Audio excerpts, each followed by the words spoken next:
Halo anak-anak, sudahkah engkau menyiapkan hatimu untuk bersama-sama sekali lagi pada hari ini kita belajar mengenai siapakah Allah menurut apa yang tertulis di dalam firman-Nya. Tertulis, Aku ini Tuhan, itulah namaku.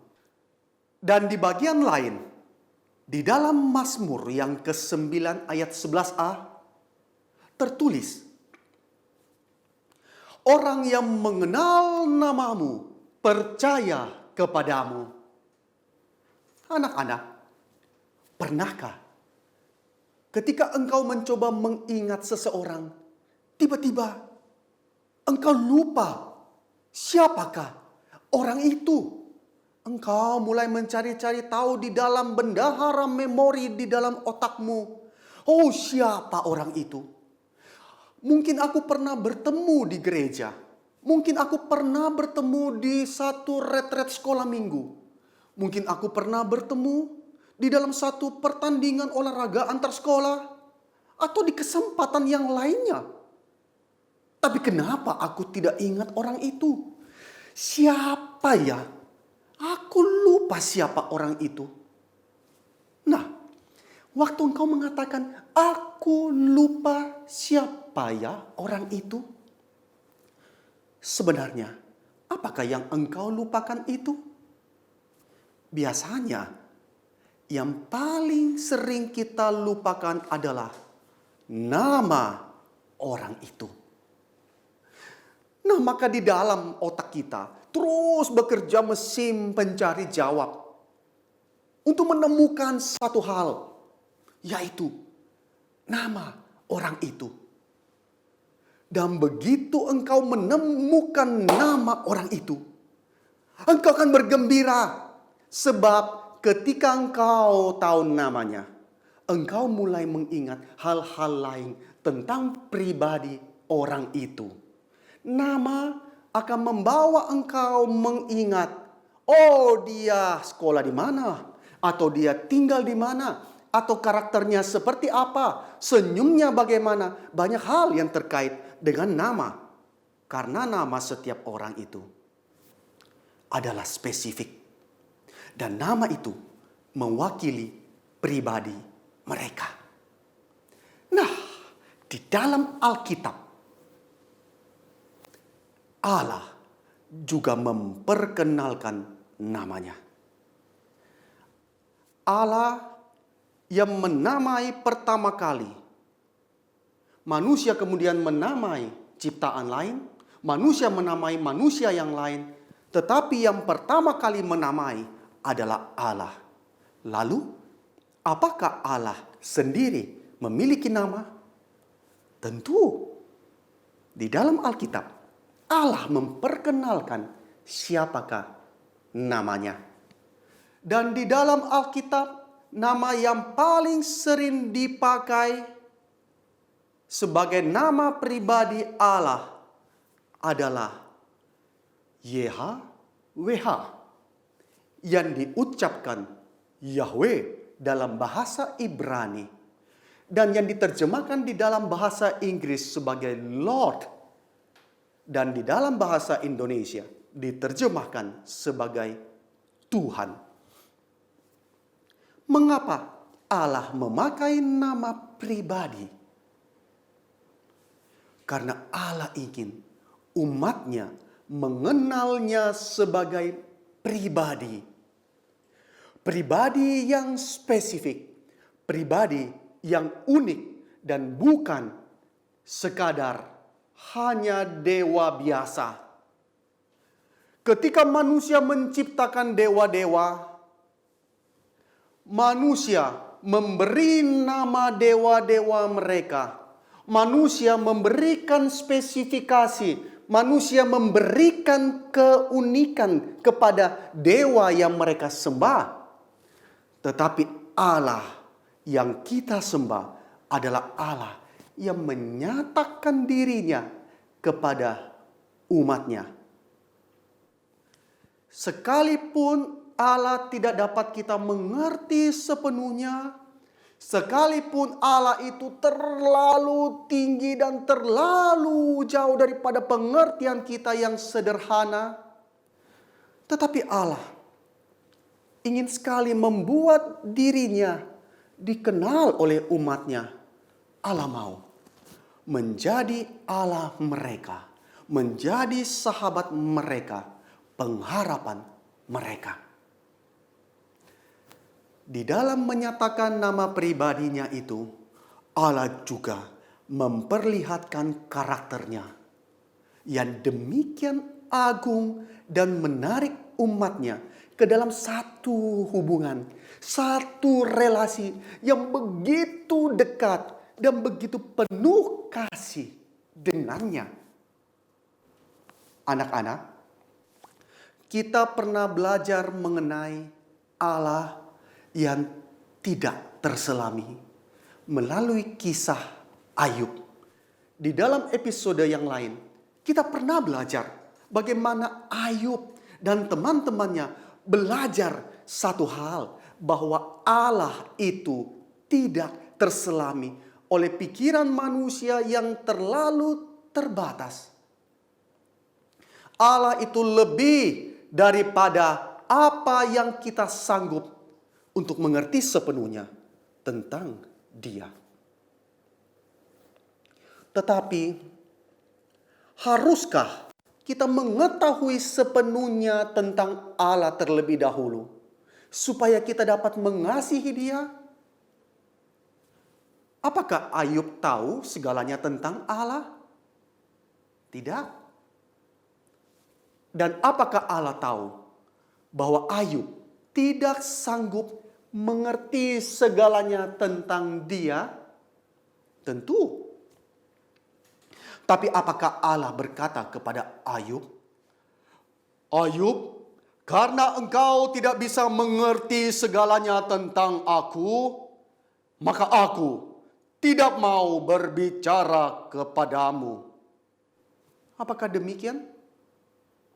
Tidak. Allah yang tidak terselami, inginkah Dia manusia mengenal dan mengasihi Dia? Ya. Di manakah kita bisa melihat kisahnya?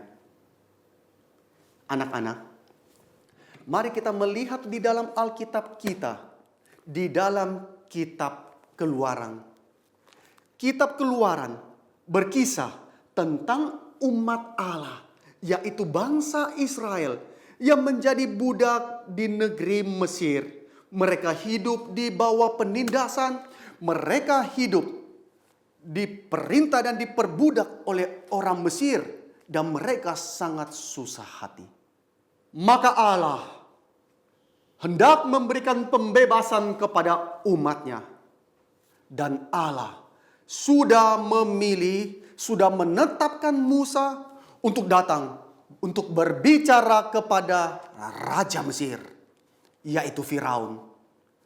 Allah menghendaki Musa berkata kepada Firaun bahwa Allah ingin umatnya bebas. Allah ingin mereka pindah ke negeri di mana Dia ingin mereka tinggal. Allah memilih Musa untuk berbicara kepada Firaun. Nah, sementara Musa sedang berada di negeri Midian, sedang mengawasi domba-domba di desa di luar, Allah datang untuk menyatakan dirinya kepada Musa, agar Musa mengenal siapa Allah. Allah kemudian menyalakan semak, namun menjaganya sehingga tidak hangus terbakar. Musa kemudian maju untuk memperhatikan semak itu. Menurut kalian, apakah Musa mengerti bagaimana semak bisa menyala tetapi tidak terbakar habis?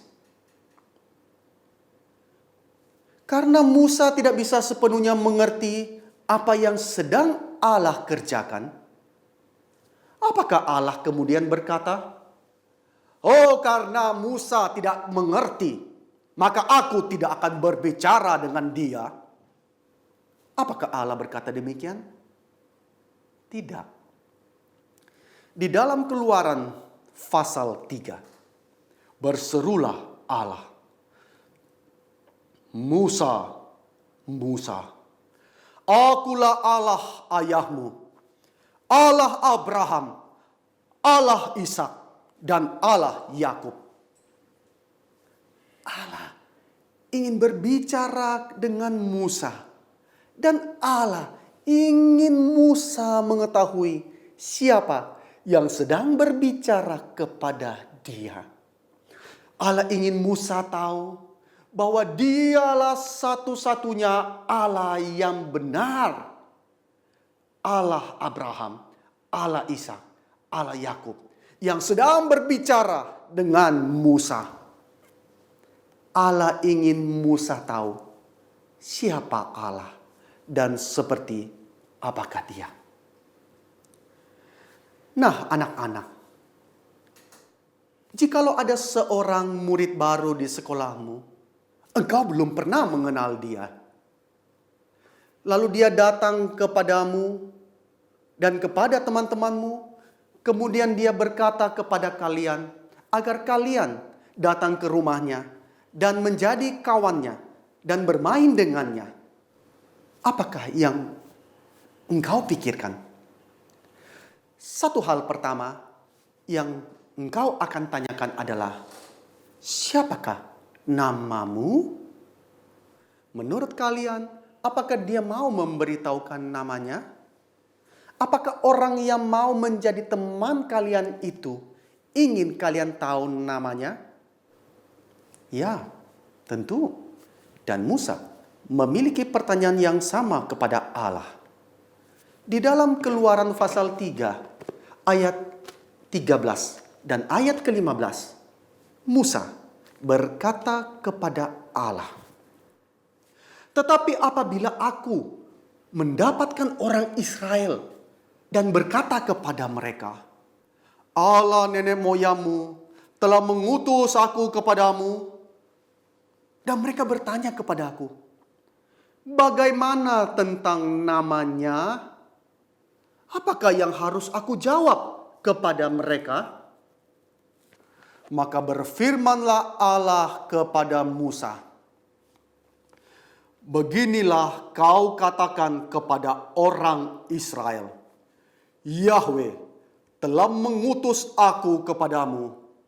Itulah namaku untuk selama-lamanya, dan itulah sebutanku turun-temurun."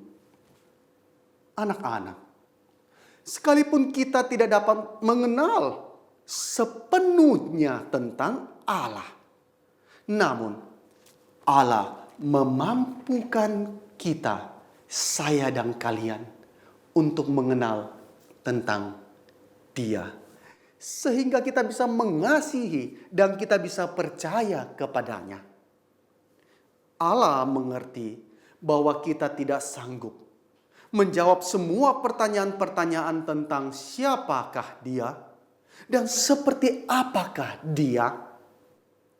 Namun Allah berbicara kepada umatnya dan berkata, "Namaku adalah Yahweh, Tuhan. Aku ingin engkau mengenal aku. Aku ingin engkau tahu betapa besarnya aku." Sudahkah engkau lebih mengenalnya hari ini? Biarlah firman-Mu, episode hari ini, memberikan kepada kita sesuatu sukacita, sebab Allah yang kita sembah adalah Allah yang mau menyatakan namanya, memperkenalkan dirinya, dan mengasihi kita. Puji Tuhan. Sampai berjumpa di episode firman-Mu yang berikutnya. Tuhan memberkati.